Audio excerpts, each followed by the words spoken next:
हमें agency ID से email आ गया है, मैंने आपको फॉरवर्ड कर दिया। ओके।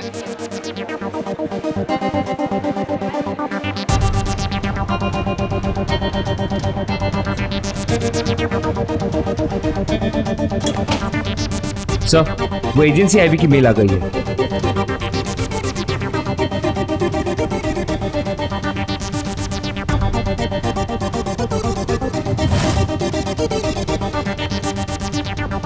स्टेट के खुफिया सूत्रों से पता चला है कि मुंबई शहर पर एक बहुत बड़े आतंकवादी हमले का खतरा मंडरा रहा है। उनका मानना है कि एक आतंकवादी संगठन अल्फा के कुछ लोग कल शाम महाराष्ट्र के अंदर घुस आए हैं। स्टेट की सारी सिक्योरिटी एजेंसीज को हाईलाइट कर रखा गया है, हमें भी। श्री, इस ऑर्गेनाइजेशन का कोई भी कम्युनिकेशन वायरलेस नेटवर्क पे ट्रैक हुआ है? नहीं सर, कल शाम से सारे नेटवर्क टैप कर रहे हो सर, अभी तक तो कुछ भी नहीं मिला।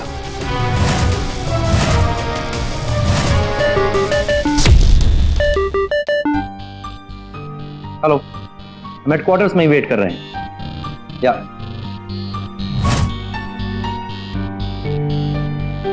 कोई आने वाला है क्या? नहीं, कल का तो ब्रीफिंग में नहीं था। नहीं यार, वायरलेस नहीं टैप कर रहा था। क्यों? ऑफिस में नहीं, स्पेशलिस्ट की एंट्री होने वाली है। ओके।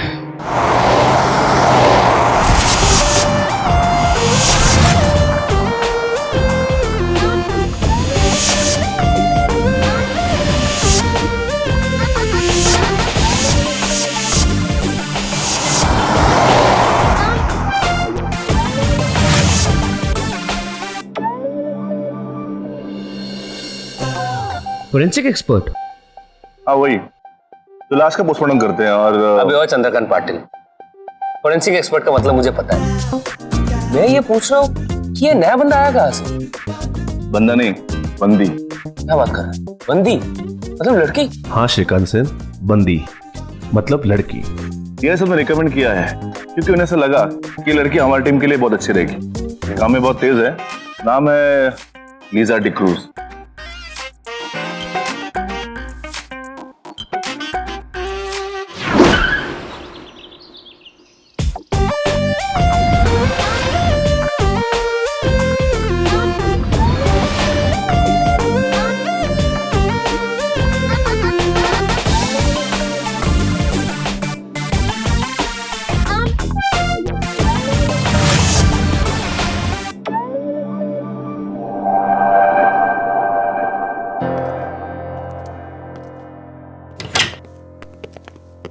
अच्छा इत्तेफाक है यार, एक लीजा डिक्रूज को मैं भी जानता हूँ, टैलेंटेड थी। लेकिन उसके साथ कुछ भी करना ना, बाप रे बाप।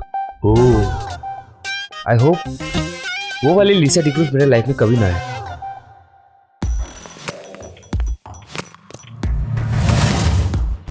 सॉरी।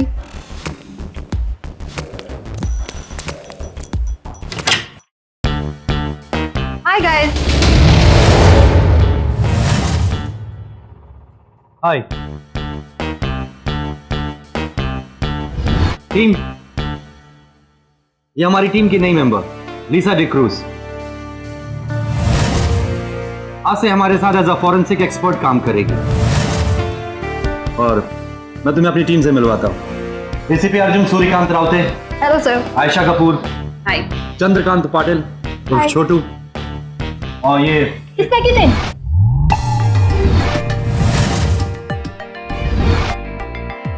अरे श्री, तेरी तो मनोकामना पूरी नहीं हुई, ये तो वही लीसा है।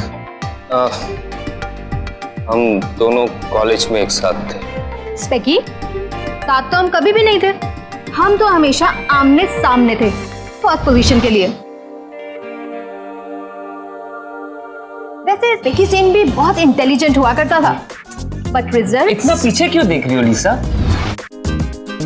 आगे देखते ना, फॉरवर्ड फॉरवर्ड। यस स्पेकी, I am totally looking forward to work with this team. जब भी आप लोगों का नया केस शुरू होता है। Welcome to the team Lisa. तुम्हें ज्यादा इंतजार करने की जरूरत भी नहीं पड़ेगी।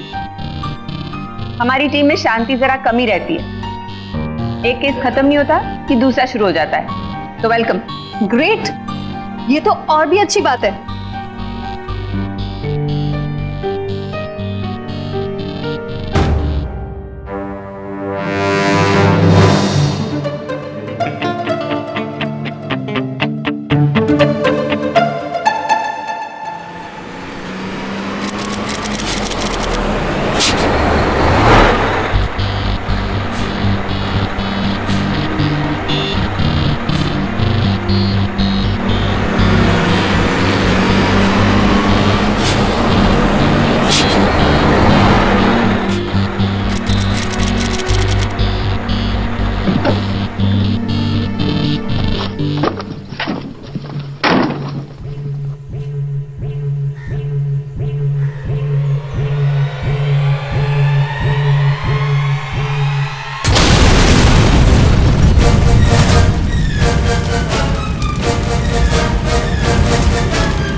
लोकेशन नोट करो और सारी डिटेल्स इकट्ठा करो। जी सर।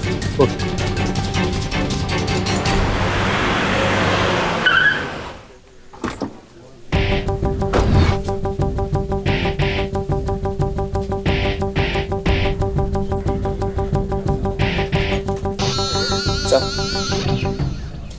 बस का ड्राइवर प्रकाश, एमवाईसी पेस्टिसाइड के पुणे प्लांट में काम करने वाले 30 लोगों को परेल कॉर्पोरेट सेंटर में लेके जा रहे थे। वो यहाँ पे आया, रुका,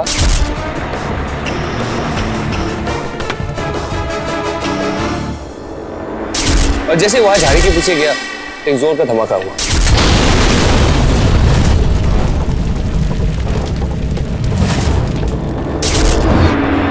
और बस से लपटे निकलने लगे। मैं अंदर जाके चेक करती हूँ, शायद कोई क्लू मिल जाए। सर, खुफिया सूत्रों के अनुसार यह बस जिस पेस्टिसाइड कंपनी की थी वो एक अल्फा नाम के आतंकी संगठन की एक सॉफ्ट टारगेट थी। हो सकता है ये अटैक उन्होंने करवाया हो। ये संगठन ज्यादातर बड़े स्केल की मास किलिंग्स करवाता है, जहां मरने वाले की संख्या 30 से कई ज्यादा होती है। पेस्टिसाइड प्लांट उनके लिए सॉफ्ट टारगेट इसलिए था क्योंकि अगर वो वहां अटैक करते तो उसमें से जो केमिकल्स निकलते उससे आसपास के एरियाज में बहुत बड़ी हानि हो सकती थी। यूं बस में ट्रैवल करते हुए 30 लोगों को मारना, ये उनके काम करने के तरीके से बिल्कुल मेल नहीं खाता सर। फिर भी आयशा, एक बार क्रॉस चेक करो, हो सकता है इस ब्लास्ट उनका कोई ना कोई कनेक्शन है। सर, धमाका बस के सीएनजी टैंक लीक होने से हुआ है। इसका मतलब ये ब्लास्ट किसी आतंकवादी संगठन का नहीं है। पक्का नहीं कह सकते। जब आप बस लेके निकले थे तो आपने बस का सीएनजी टैंक फुल कराया था? रोज सुबह जब हम काम पर निकलते हैं फुल टैंक करा कर ही निकलते हैं और सब चेक करते हैं। कहां से तुम बस लेके निकले और यहाँ तक का फासला कुछ 80 किलोमीटर का है। इसके बीच में तो बस का सीएनजी टैंक आधा हो चुका होगा, और आधे सीएनजी टैंक में इतना बड़ा धमाका, एक 50 सीटर की बस को यूं जला दिया जाए, नॉट पॉसिबल। फायर ब्रिगेड कितनी देर में आई? वक्त तो लगता है साहब, क्योंकि आसपास यहाँ कोई आबादी भी नहीं है जिसकी हम मदद ले सकें। कई किलोमीटर भाग के जाना पड़ा, तब कहीं जाकर मदद मिली। सीएनजी लीक होने से ये ब्लास्ट हो सकता है, लेकिन इस पूरी बस का इस तरीके से जल जाना, इसके पीछे कुछ और भी हो सकता है। लेकिन क्या?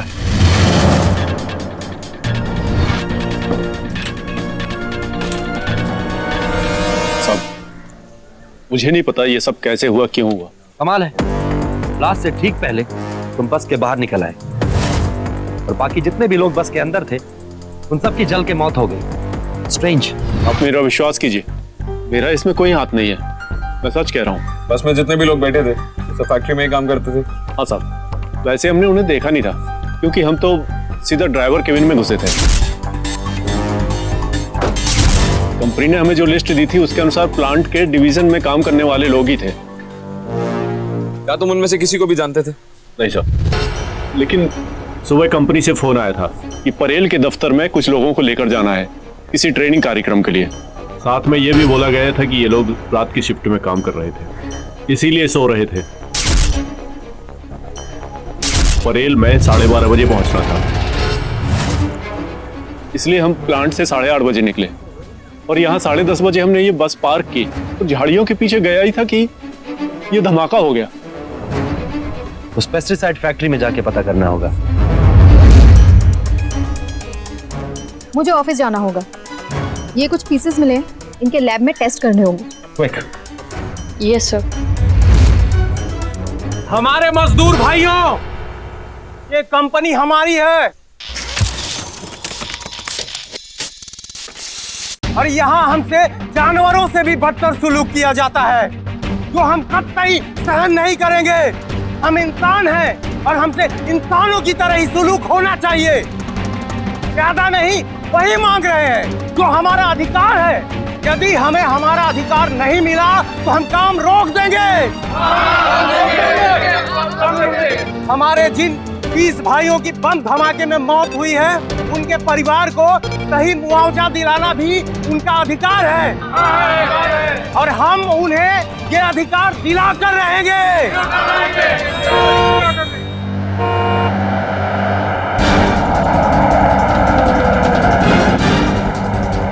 पैसे वाले और ताकतवर लोगों को जरूरत होती है तो पुलिस पार्सल की तरह फटाफट आ जाती है।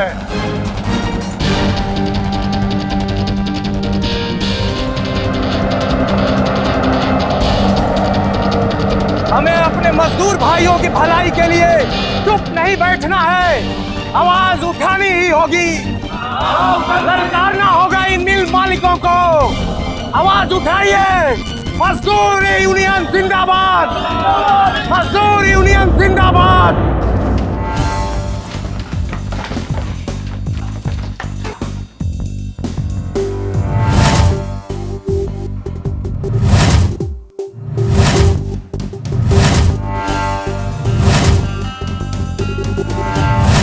वो लोग यही काम करते थे। बहुत ही दर्दनाक हादसा हो गया। मरने वाले के परिवारों को जो मुआवजा देना है उसका इंतजाम भी हमने करके रखा है, लेकिन वो गुंडा देवा भाई हमेशा की तरह मौके की तलाश में आ गया है यहाँ। उसकी मांग है कि मुआवजा मैं दुगना कर दूं।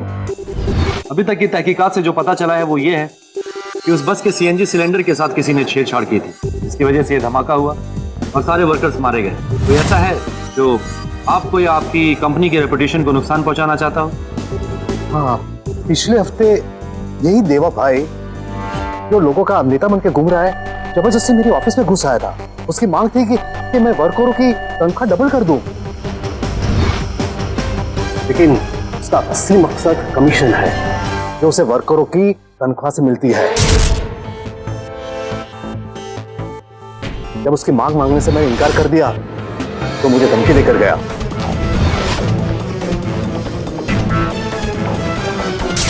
आज भी मौके का फायदा उठा रहा है, वर्कर को मेरे खिलाफ भड़का रहा है, लोगों का भगवान बन के घूम रहा है। असल में हमारी जैसी कंपनियों से वो सिर्फ पैसे ऐंठता है। मेरी तो आप लोगों से रिक्वेस्ट है कि इसके आतंक से हमें बचाइए। हमारी पहली प्रायोरिटी इस हादसे की तह तक पहुंचना है। ये जो वर्कर्स को बरेल वाली वर्कशॉप पे भेजा जा रहा था, उसे सुपरवाइज कौन कर रहा था? दरअसल ये काम तो फ्लोर मैनेजर का होता है। उस दिन सब वर्कर्स रात के 12 बजे से सुबह 6 की शिफ्ट में थे, इसलिए अनिल ने मुझे रिक्वेस्ट की कि मैं सब अरेंजमेंट कर लूं। कौन है ये अनिल? वर्करों का मैनेजर।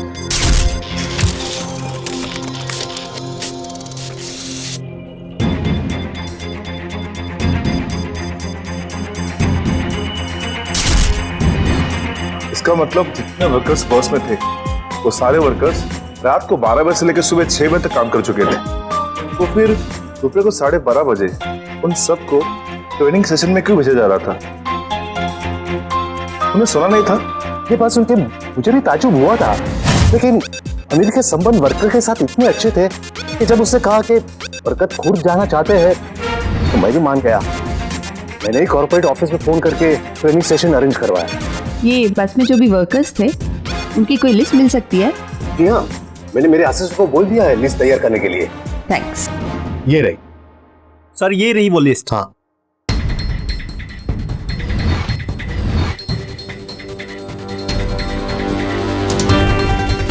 हमें इन वर्कर्स के मैनेजर अनिल से बात करनी है। एक्चुअली सर मैं भी उसे ढूंढ रहा हूँ, लेकिन वर्कर्स के यहाँ से जाने के बाद उसे किसी ने भी फैक्ट्री में नहीं देखा।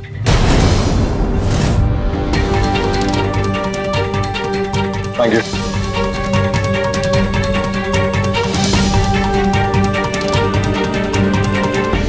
अभी तक की जानकारी के हिसाब से हमारा पहला सस्पेक्ट वो फ्लोर मैनेजर अनिल है, जिसने वर्कर्स की ये ट्रिप जल्दबाजी और अचानक में अरेंज की। और दूसरा देवा भाई, यूनियन का सो कॉल्ड दादा, जो कंपनी से पैसे ऐंठना चाहता था, लेकिन एक हफ्ते पहले जब कंपनी के सीईओ ने उसकी बात नहीं मानी तो वो वहां से धमकी देकर निकला था। मैं और आयशा इस अनिल को ढूंढते हैं। राउते, तुम और छोटू उस देवा भाई को लेकर के आओ। श्री, लीडर से पता करो कि बॉम्ब ब्लास्ट में जो चीजें मिली थी उससे कुछ सुराग मिला क्या? क्या हुआ? क्या हुआ श्री? कुछ नहीं सर, मैं चेक करता हूँ।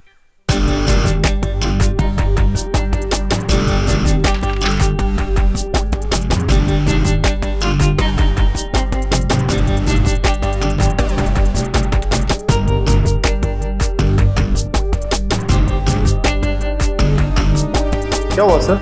कुछ नहीं। मजदूरों का शोषण हम हरगिज बर्दाश्त नहीं करेंगे। हम लड़ेंगे। मजदूर यूनियन जिंदाबाद। मजदूर यूनियन जिंदाबाद। मजदूर यूनियन जिंदाबाद। ACP Arjun, emergency task force, तुम्हें हमारे साथ चलना होगा। भाइयों, एसीपी साहब मुझे लेने आए हैं।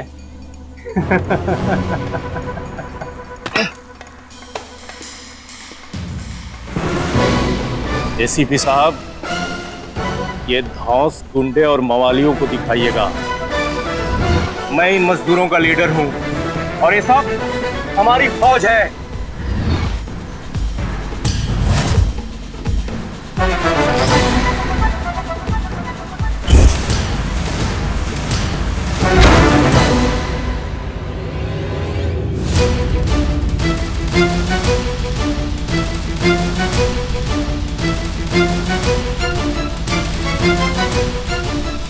सर हम दो हैं और वो बहुत सारे। अगर झगड़ा हुआ तो कुछ बेकसूर लोगों को चोटें भी आ सकती है। झगड़ा कौन करेगा छोटू? बिल्कुल सही सोचा आपने एसीपी साहब। झगड़ा हमसे करिएगा भी मत। हमें अपना काम करने दीजिए और आप जाकर अपना काम कीजिए। हम अपना काम ही कर रहे हैं देवा, और वही करने के लिए तुझे हमारे साथ चलना होगा।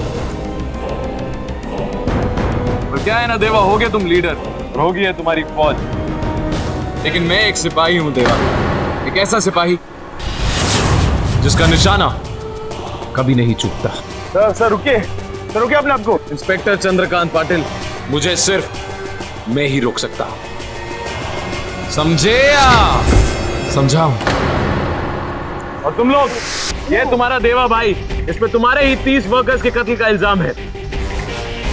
इसलिए अभी ये तुम्हारा लीडर नहीं, एक सस्पेक्ट है। अगर आप में से किसी ने भी हमारे काम में दखल अंदाजी करने की कोशिश की तो हमें मजबूरन उसे गिरफ्तार करना होगा। अगर किसी ने भी मेरा रास्ता रोकने की कोशिश की तो तुम्हारा ये देवा भाई तुम्हारा काम करने के लिए बचेगा या नहीं, ये मैं खुद नहीं जानता।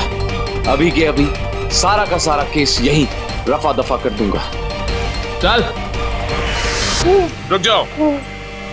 देवा भाई को यहां से लेके जाओगे तो अपन की लाश के ऊपर से लेके जाना होगा।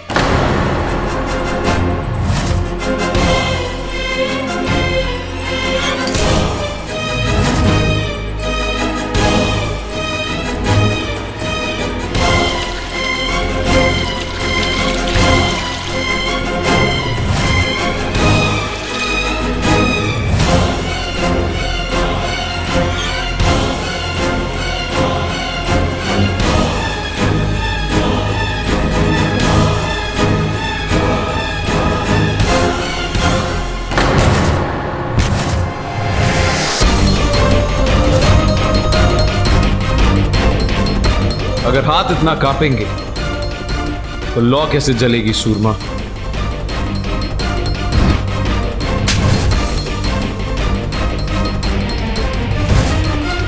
अपन को माफ कर दो साहब, अपन से बहुत बड़ी गलती हो गई साहब।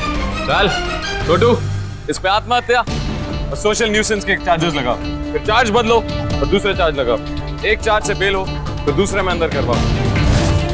तब तक ऐसा करते रहो जब तक ये लौ जलाने की कोशिश कर रहा था ना।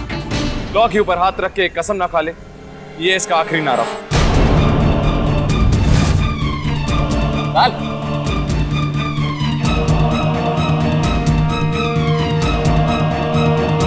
लीडर बनने का बुखार उतर गया या जेल की बर्फ पे लेट के उतरेगा? चल।